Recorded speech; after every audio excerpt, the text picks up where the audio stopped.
네, 먼저 유재수 전 부산시 경제부시장 어젯밤 구속이 됐습니다. 금융위 재직 당시 관리 감독 업체로부터 금품 등을 받은 혐의인데요.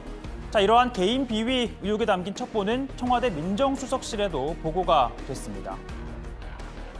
출퇴근, 회식, 해외 출장 시 기업들로부터 차량 및 각종 편의 제공, 그리고 자녀 유학비, 항공권, 배우자 생일 선물 등 각종 금품 수수, 그리고 금융위의 인사의 개입 의혹, 행자부 차관을 통해서 지방세 특례 알선 등 도움을 주고 그 대가로 골프 접대를 받은 정황이 3회 정도 발견되었다. 산수와 그림 선물. 자, 이러한 첩보 내용과 함께 유착 의혹이 제기된 업체의 동생을 취업시킨 혐의도 받고 있죠. 자, 그 대가로 유 전 부시장, 금융위 제재가 있을 때 감경 혜택을 받을 수 있는 금융위원장 표창장을 그 업체에 주는 등 편의를 봐줬다는 의혹을 받고 있습니다. 당시 첩보를 검토한 조국 민정수석 이렇게 판단합니다. 첩보를 조사를 한 결과 그 비첩보 자체에 대해서는 근거가 약하다고 보았습니다. 그런데 그 비첩보와 관계없는 좀 사적인 문제가 나왔습니다. 하지만 법원의 판단은 달랐습니다. 서울 동부지법 권덕진 부장판사. 여러 개의 범죄 혐의 중 상당수가 소명이 됐다라고 밝혔습니다. 또 피의자의 지위와 범행 기간, 또 범행 경위와 수법 등을 고려할 때 증거인멸, 도망할 염려가 있다며 구속 수사가 필요하다고 판단했습니다. 이에 따라 감찰 무마 의혹에 대한 수사도 속도를 낼 걸로 보이는데요. 검찰은 청와대 감찰이 석연치 않게 중단되고 또 아무 징계도 받지 않은 채 금융위를 나온 다음 사실상 영전을 하게 된 경위 전체를 들여다보고 있습니다.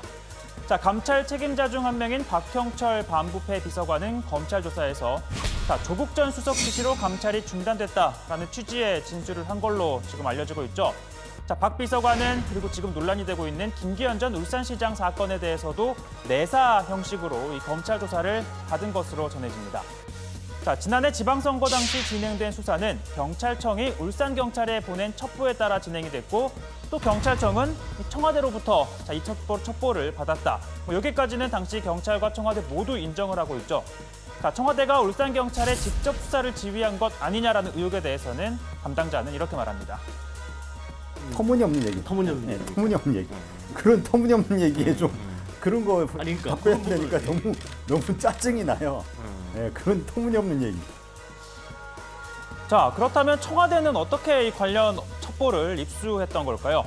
박형철 비서관 검찰에 백원우 민정비서관이 줬다라고 진술한 걸로 전해집니다. 선거를 앞두고 청와대가 야당 후보에 대한 경찰 수사를 유도한 것 아니냐라는 의혹이 제기되고 있는 대목인데요.